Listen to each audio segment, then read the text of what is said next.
We are connected with Joseph Lindsley in Ukraine. Joe, it's afternoon for you there, and I wanted to ask you about this story. Russians apparently want to ask Putin when the war will end. They took a poll, and they asked, what questions would you like to ask our leader? And overwhelmingly in this survey, the citizens wanted to know about the war and when it would end. What do you make of that? Joe. Little fucking Joe Lindsley. Joe Lindsley is quickly becoming an American treasure in broadcasting. Welcome to Ukraine. Well, Bob, good afternoon from Lviv. Cold and snowy, but we have electricity. Once again, everything is calm here. As I always say, regarding any information coming out of Russia, we always have to be skeptical because there is no free press.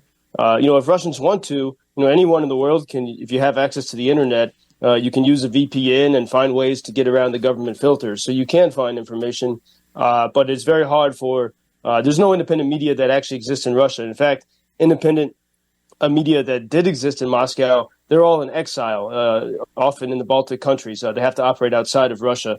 So it's hard to know. But even if we look at the context or look at the phrasing of that question, when do you want the war to end? That could mean many things. It could mean, when do you want Russia to win?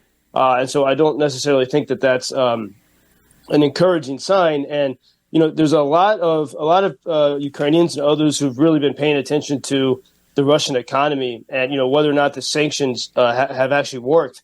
And so many multinational businesses continue to do business in Russia.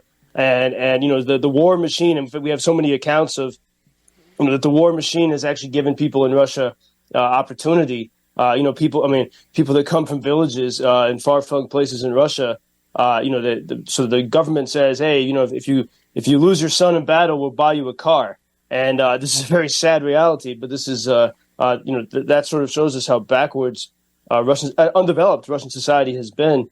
But I think that there are plenty of indicators that Russia, Putin is sort of thriving in a war context, and I think this is often not considered enough, but in the psychology of someone like Vladimir Putin, maybe 10 years ago, people made fun of him.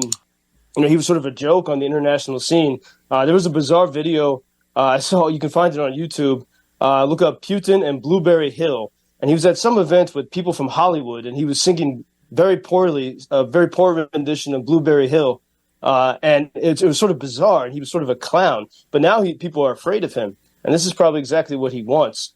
And so this is the question of Russian society is a difficult one, because we've seen, when they come into Ukrainian territory, the awful things they've inflicted upon Ukraine, wiping out entire cities in eastern Ukraine, cities that now look like they've been nuked, have been erased by the Russians. And so any culture that can endorse that is a menace to reckon with. And that's what we see, similar mentality from Hamas.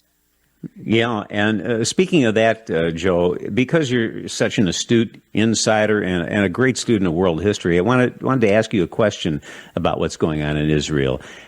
And I have wrestled with this, and I can't come up with the answer.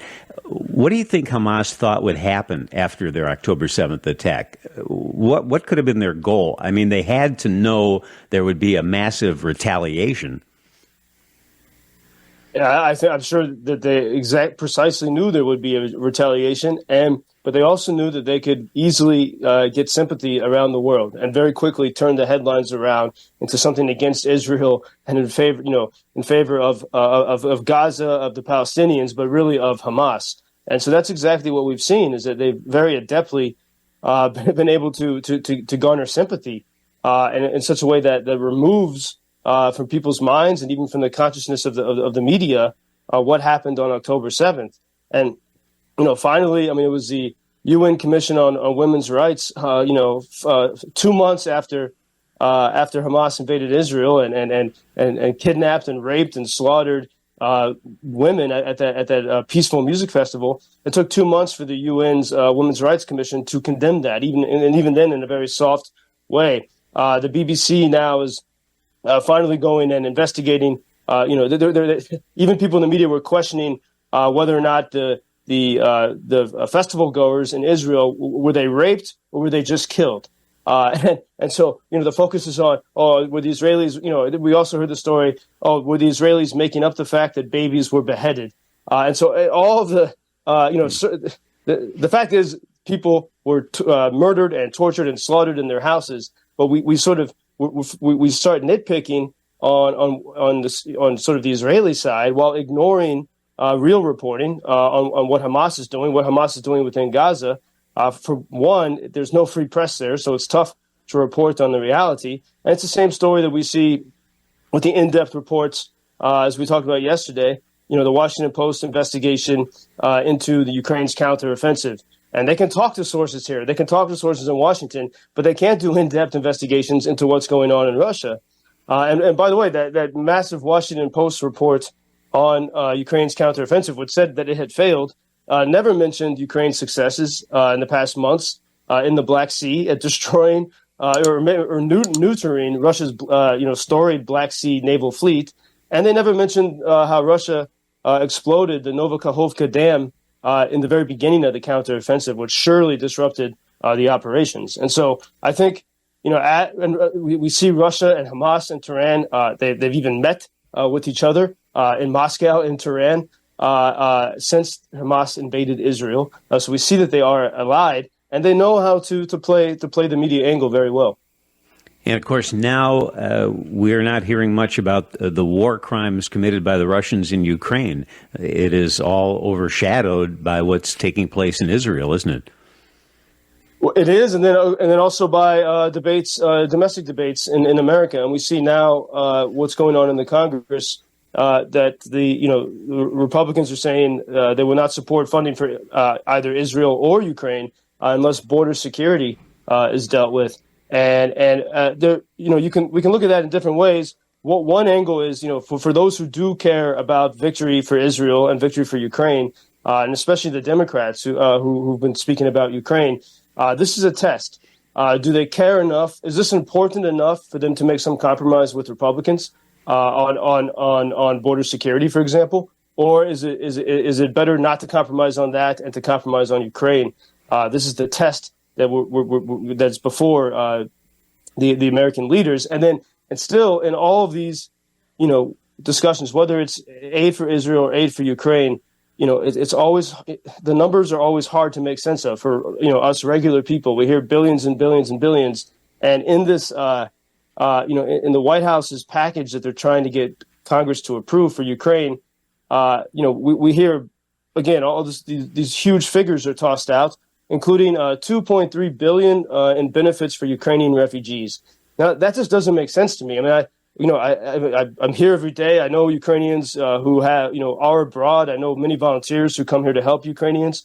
The social networks are so strong here that people take care of each other. The Ukrainians who are refugees in Europe are well cared for. Also, they get jobs and they work. These are not layabout refugees. They're working hard so they can support themselves and so they can buy drones and equipment for their soldiers. It just doesn't make sense to me why, 2.3 billion is a huge number. And we're just told, yeah, this is for the refugees. And so I understand Republican skepticism on it. And then when we look at that Office of Management and Budget report or sort of letter from the White House warning that Ukraine, it was almost overly drastic. It said, if this vote is not in favor of Ukraine, there'll be no money before the end of the year. And that's just not true. Plenty of things are already allocated. But in that report, it said that if this bill if more funding for Ukraine is not passed, it will kneecap Ukraine on the battlefield. And as I'm reading this, it's such unprecise. It's not someone whoever wrote that. It sounds like a grants writer for some NGO. Just trying to get a few extra buckets of dollars. It does not sound like someone who's precisely aware of the battlefield situation, of the reality here in Ukraine, using very imprecise and unspecific language. And still, and all of this gets lost, the basic question, you don't need social programs to win a war. You need weapons. You need long-range weapons that can hit the Russian bases from which Russia sends missiles to attack Ukraine. And no one is talking about that. I think this has to be the question that the press and others should be asking, both Republicans and Democrats. Is this about war or is it about something else? If it's about war, why are we not talking about the weapons needed to get victory as soon as possible? We really appreciate you taking us behind the headlines, Joseph Lindsley in Ukraine. I am surprised, Joe, given the fact that we refer to you sometimes as the world's most interesting man because you seem to know everybody, have worked everywhere with everyone. I thought for sure we'd get a Norman Lear story from you today sometime, but I guess not. No, sorry, Bob. No, but we'll try again with the next famous American legend. But I have no stories about Mr. Lear. the one person Joe didn't work with. More tomorrow. Thank you, Joseph. Until tomorrow. Thank you, Bob. Yes, sir. Thank you for introducing Ukraine on your social media pages. That's very important that much more people can get more information about the situation here and how everybody can help Ukraine to stay stronger and to save all the world. Що він сказав? Well, which side are you on? На чиїй ти стороні? Come on now. Oh, which side are you on? На чиїй ти стороні?